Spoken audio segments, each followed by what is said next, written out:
Hello there, my name is Aaron and I like to kitbash things out of old toys and model kits. So, what thing am I making today? I don't hear you ask. But before I get to that, I just wanted to say a massive thank you for all my latest subscribers. I hit a milestone of 2,500 subscribers the other day and I couldn't have done it without all of you out there tuning in and watching. So thank you so much to the subscribers that were with me at the start. Thank you so much for the subscribers that were with me in the middle and all the new subscribers. But for a bloke who just uses two dodgy phones, two dodgy microphones and a lot of dodgy builds, that's a massive milestone. Thank you all so much. And what I mean by dodgy is it's not dodgy as in the phones are dodgy. It's just that they're old phones. Nothing dodgy is going on. Nothing, oh, whatever. Let's start scratching that build.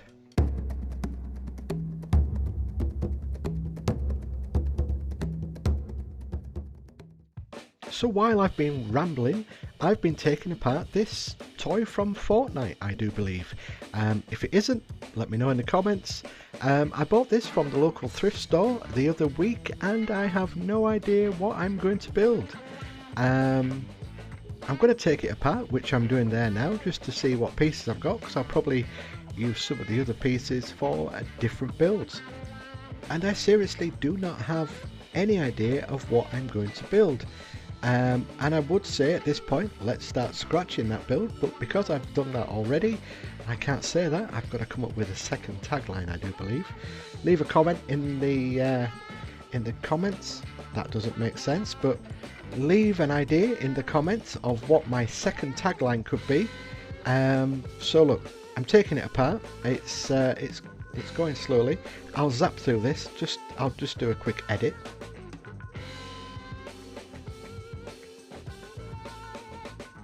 Bloody hell, it took a while, but the main toy is apart and now I have a water pistol in my hands that I'm going to cut down. What the hell is going on? I hear you screaming at your TV or mobile device you're watching this from. Well, while I was taking the toy apart, I suddenly had an epiphany. I had an idea. Let's make this into a cargo ship for my Star Wars Dark Universe world building. And for those of you who don't know what that is, go check out the video titled The Ark. That will bring you up to speed. So down to the build, I'm going to use the toy as the cargo hold and the water pistol will be the spaceship. I want to try and keep it close to a Star Wars ship. That will probably happen in the painting stage, but I also want the ship to look thrown together from scraps that scavengers have taken from downed spaceships from the planet Plex and made their own transport. So there we go. That's the idea. So I'll start talking about the build now. I'm using some thin styrene or plasticard sheet to cover the hole in the water pistol. From the same sheet of plasticard, I do a circle so I can cover that bit on the toy. Now I've used these green round didgeridoos before in a previous build, and by a stroke of luck it's the perfect diameter to go over the front of the toy. That can be some sort of viewing platform probably for the cargo area ship bit. I finish off with the plasticard by covering up the back end of the cargo container bit. I have these can holders that I'm going to cut down and use one off to make it look like it's a vault or some sort of door on the back end of the cargo container. Obviously, with it looking plain, it'll just look like a container. So I'm just going to dress it up with a little bit of offcuts from plasticard. Once it's all dressed up, it's time for its new home, which is at the back. I found some aeroplane wings in one of my Greebly boxes that I'm going to add to this build. The first set of wings are going to get added to the actual cargo holder. Dramatic zoom in. As I stick the second wing onto the model. This little round bit is from a train model kit that I've had kicking around, and it's just going to be like a vault door handle thingy. I think the washing up liquid bottle tops, I'm going to cut them down because that is going to be, once I've trimmed it all down, one of two of the engines for the actual spaceship. And while I do that, I ran my random name generator, which picked out names who left comments on previous videos.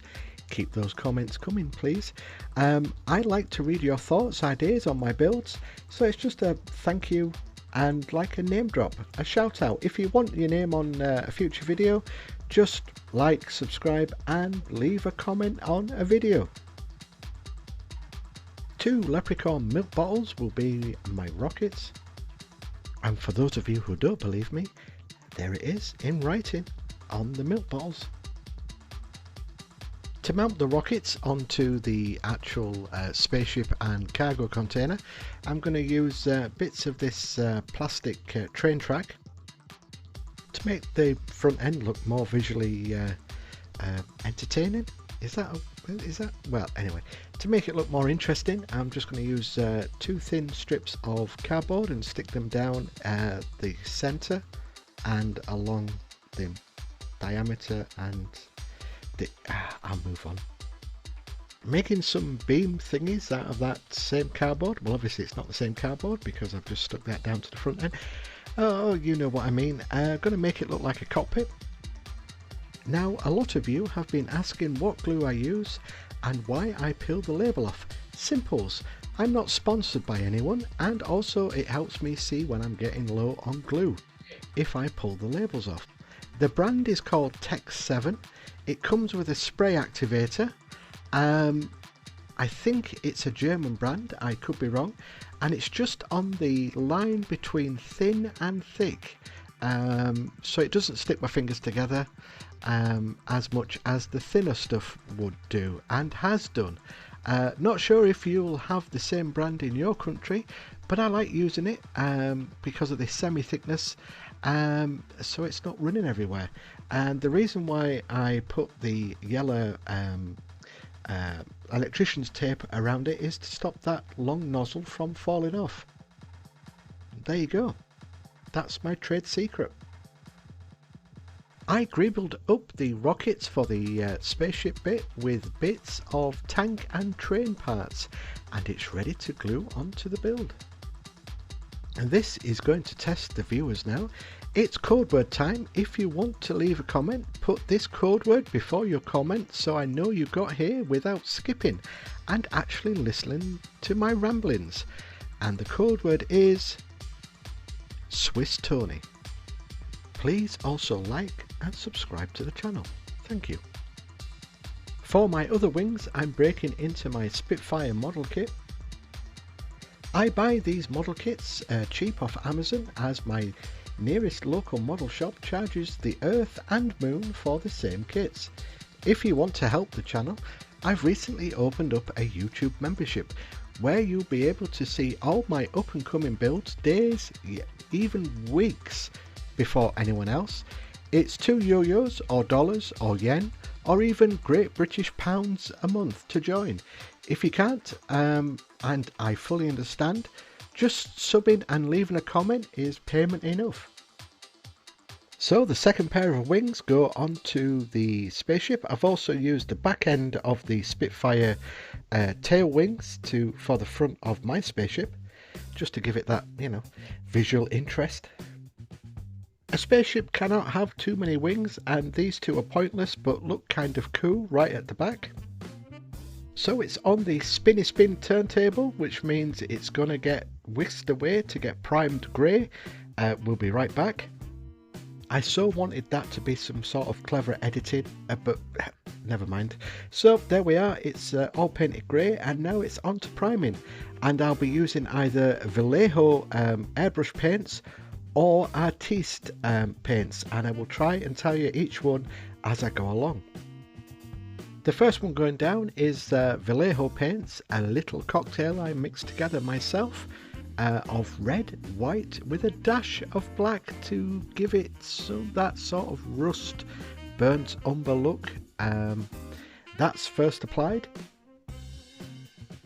Once dried, I used the other half's hairspray. Yes, we're going to try the chipping effect again.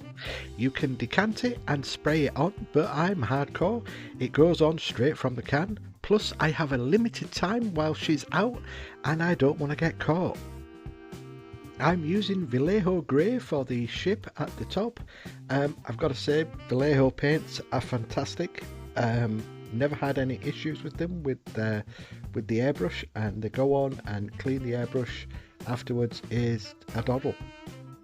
If you're watching, somebody from Vallejo, please send me some paints. They're fantastic and I will use every single one of them.